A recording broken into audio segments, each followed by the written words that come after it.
On dit souvent, et peut-être mieux en anglais, que la culture mange de la stratégie pour le petit déjeuner. Je pense que dans le contexte d'une transformation digitale, c'est un petit peu plus compliqué. Et surtout, on l'a vu que les industriels français, en fait, n'ont pas encore adopté une culture du changement. On va démarrer surtout la première discussion avec Franck, que j'ai le plaisir d'inviter à côté de moi. Franck, qui est fondateur de Startup Weekend, serial entrepreneur qui a lancé Recorp en 2015 à New York, qui est un cabinet d'experts composé d'entrepreneurs ayant produit plus de 10 millions de chiffres d'affaires dans la tech, et surtout qui est advisor à Elictis, où il travaille à réinventer le processus démocratique. Franck, s'il te plaît, on va démarrer avec toi.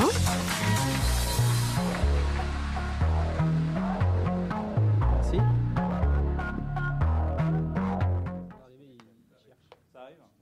Un, deux, et le micro. Parfait. Voilà, bonjour tout le monde. Bonjour. Laura, merci pour l'intro. Electis, c'est un truc que je fais à côté pour le fun. En ce moment, je travaille plus sur de la crypto, mais enfin bon, on aura le temps d'en parler, c'est pas très grave. Je suis honoré d'être ici. J'ai commencé par m'excuser parce que les slides vont pas être très beaux. J'ai essayé de faire quelque chose d'assez customisé pour vous. J'ai parlé à quelques entrepreneurs qui sont là. Donc voilà, donc on va parler de beaucoup de choses. Accrochez-vous. C'est pas grave, on va essayer de faire quelque chose d'un peu plus interactif. Si j'ai pas le temps, venez me voir, on peut parler.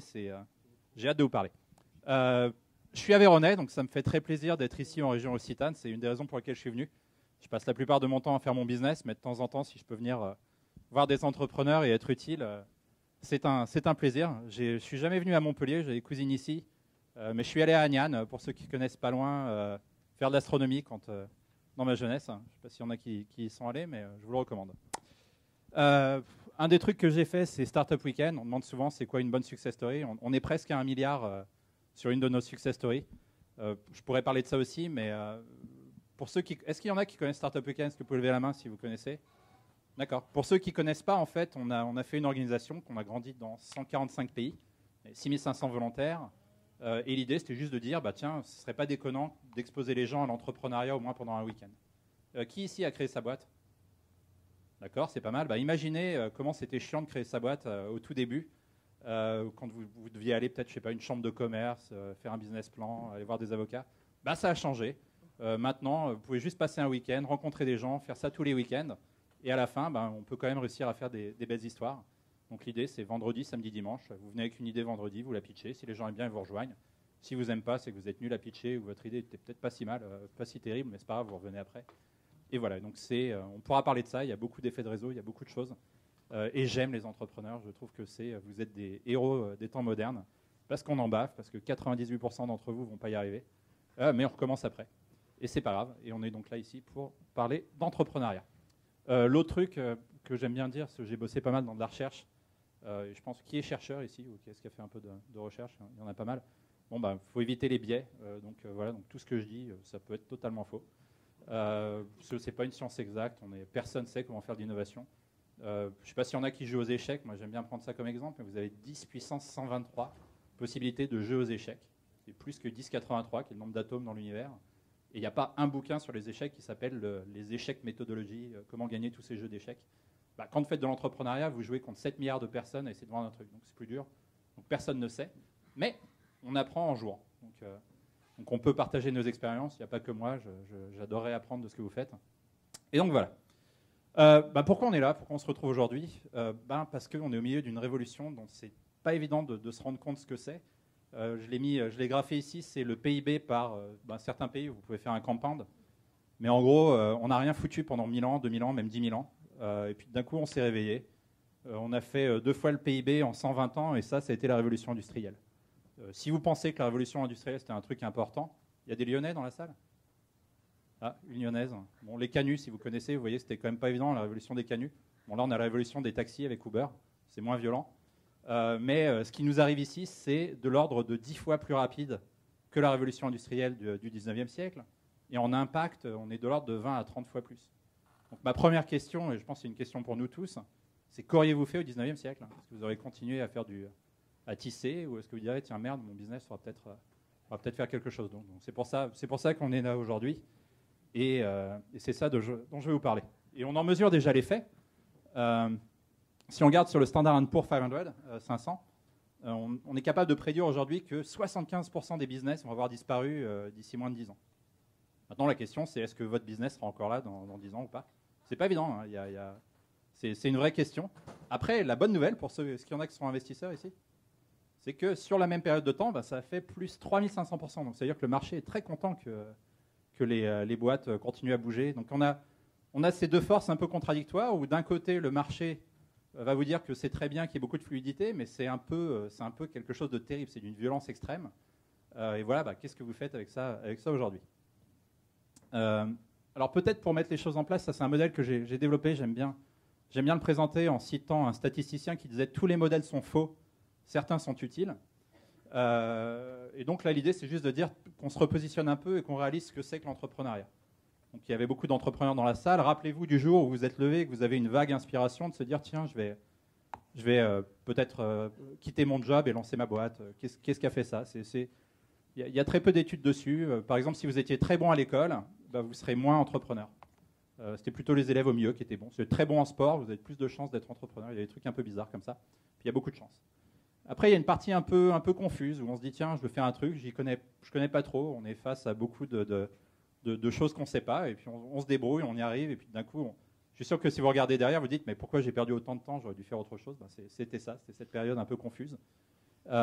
Et puis après, il y a la partie de vous le faites tout seul, vous le faites avec d'autres personnes. Ça, on commence, plus on monte dans cette échelle, en fait, plus on connaît bien. La partie fondateur, on commence à la comprendre un peu mieux. Par exemple, si vous lancez une boîte, pour ceux qui ne l'ont pas encore lancée, et que vous dites tiens, on va faire 50-50 avec mes cofondateurs, je peux vous dire que vous avez 98% de chance de merder votre boîte. Pourquoi? Parce que c'est comme quand on se marie. Si vous allez direct au mariage avant de faire 2-3 dîners, c'est pas forcément évident. Et puis on arrive dans les startups. Alors les startups, on commence à comprendre un peu mieux ce que c'est. Une startup, c'est quoi? C'est une entité, c'est un groupe de personnes qui savent pas trop ce qu'ils font, mais qui se disent on va réussir à faire plus d'argent qu'on en dépense. On cherche à stabiliser son business model. Est-ce qu'il y en a ici qui font plus d'argent qu'ils n'en dépensent? 3? Merde. Non, mais soyez pas timide, on va le refaire. Bon, vous avez un business profitable, peut-être. Pour ceux qui ne sont pas encore profitables, vous êtes dans une startup. Et après, il y a la partie scale-up. Alors, j'aime bien distinguer les deux. Pour moi, un restaurant, quelque part, ça peut être une startup. C'est juste que vous ne passez pas trop de temps à chercher votre business model. Mais après, il y a la question de se dire, est-ce que je fais un restaurant? Est-ce que je fais un café? Ou est-ce que je vais lancer Starbucks? Alors, la scale-up, ça, je peux en parler de manière confortable. J'ai introduit le terme et je le définis de manière assez vague en disant c'est maximiser la vision. Alors, pour ceux qui sont un peu plus avancés dans leur boîte, déjà, posez-vous la question, est-ce que vous avez une vision? Et puis, si vous n'en avez pas, on peut en parler. Il y a des outils pour ça. Mais pour moi, le truc, c'est de dire tiens, comment est-ce qu'on fait un maximum? Quel produit on va lancer? Qu'est-ce qu'on va faire? Et puis après, vous êtes une grosse boîte, bravo. Et là, votre but, c'est de survivre. Et c'est pas évident, hein, comme on l'a vu. Si vous êtes une grosse boîte en ce moment, c'est pas très facile. Et un truc à garder en tête, c'est que d'aller en bas de cette échelle en haut, vous avez 6 chances sur 1 million. Ça, c'est un truc que je sais, mais après, justement, c'est comment on fait pour arriver à gagner. C'est moins évident. Voilà, il me reste combien de temps? 3 minutes? Oula, ok. Je vais essayer de remettre ça en perspective. Encore une fois, c'est juste une intro pour essayer de vous faire penser à ce qu'on fait là. Je ne sais pas si vous connaissez le mythe de David et Goliath, sûrement, mais sûrement très mal. C'est très mal connu. En fait, on se dit souvent, tiens, c'était le gros Goliath qui était très fort contre le petit David qui ne connaissait pas trop. Et en fait, ce n'est pas le cas du tout. David était beaucoup plus fort que Goliath. Il avait un slingshot qui peut envoyer un truc à la vitesse d'une balle de revolver. Et Goliath, il ne voyait pas très bien, était un peu gros, etc. Donc en fait, enlevez de votre idée que parce que vous avez fait quelque chose depuis longtemps et que ça marche très bien, c'est vous le plus fort. J'ai mis des exemples. Hein. Si vous voulez, par exemple, ne pas parler anglais, pour moi, c'est une faute. Si vous ne parlez pas anglais, une des manières d'avoir du business, c'est que les gens sachent ce que vous faites. Si vous ne parlez pas anglais, imaginez vous faire du business avec des Japonais qui vous parlent japonais, vous aurez du mal. Bon, dans 5-6 ans, on aura de la traduction automatique, donc ça ira. Mais enfin, pensez à ça. Pour moi, c'est une vraie question. Est-ce que vous avez envie de grandir? Après, vous pouvez dire oui, mais de l'autre côté, je peux vous dire aussi, vous allez peut-être mourir en faisant ça. Mais ce que je vous dis, c'est que dans tous les cas, vous allez mourir. Donc autant s'amuser et autant faire un truc un peu sympa et surfer sur les innovations. Un exemple d'innovation, la plus grande compagnie de transport au monde aujourd'hui a 0 taxi. Et les mecs qui ont fait ça, ils connaissaient absolument rien au taxi. D'ailleurs, c'est marrant, ils ont lancé le truc parce qu'ils ne trouvaient pas de taxi à Paris. Facebook a 0 journaliste et c'est eux le plus grand média au monde aujourd'hui. Alibaba a le plus gros réseau de distri de biens et ils ont 0 inventaire. Et puis Airbnb, pareil, ils ne captaient rien du tout, ils ne connaissaient rien aux hôtels et aujourd'hui c'est le plus gros hôtel au monde. Je vous invite à réfléchir, en fait, à vous dire, tiens, aujourd'hui mon business, moi je ne connais rien à votre business, mais j'aimerais bien faire l'exercice de me dire, tiens, comment je le lancerai aujourd'hui sans rien connaître. C'est possible, ayez peur. Et pareil, des Chinois peuvent venir en France, vous pouvez aller en Chine. Donc on est dans ce monde-là, c'est la réalité, c'est aujourd'hui. Et vous avez tellement de talent, vous avez tellement enfin, moi j'étais vraiment épaté de voir les startups ou les compagnies d'ailleurs dans lesquelles vous travaillez. Je me dis, n'ayez pas peur, en tout cas, essayez d'aller dehors, essayez d'aller vous battre un peu et d'aller grossir. Là, je fais un break rapide. Je sais que je vais très vite. Il y a une recherche là-dessus. Si vous voyez une photo de chat, ça augmente votre productivité de 5%. Bravo, maintenant vous êtes plus productif. Comme je n'ai pas le temps de parler de tout, vous pouvez prendre une photo de ça. C'est tous les livres à lire que je vous recommanderais si on a quelques-uns à prendre. Donc, je vous donne 2 minutes pour prendre ça. Il me reste 2 minutes, 1 minute 30 secondes. Allez vite. Vous avez 15 secondes. Et attention, il y a une autre photo à prendre après. On va leur envoyer. OK. Et ça, c'est tous les process que vous pouvez utiliser. Toutes les boîtes de conseils les adorent.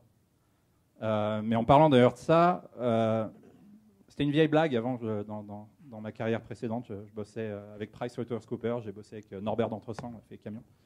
Mais il y avait un truc, c'était, peut-être certains la connaissent, c'était de parler des contrôleurs de gestion et dire il faut pas que les phares de la voiture se prennent pour le moteur. Donc tout ça, c'est des outils, c'est très bien. Mais mon seul message, en fait, aujourd'hui, s'il y a un truc dont je suis persuadé qui est correct et qui est intéressant, c'est que ce qui importe dans ce qu'on parle, c'est-à-dire d'innovation, c'est-à-dire d'augmenter votre productivité ou d'augmenter vos marges, quelque part, c'est un seul truc.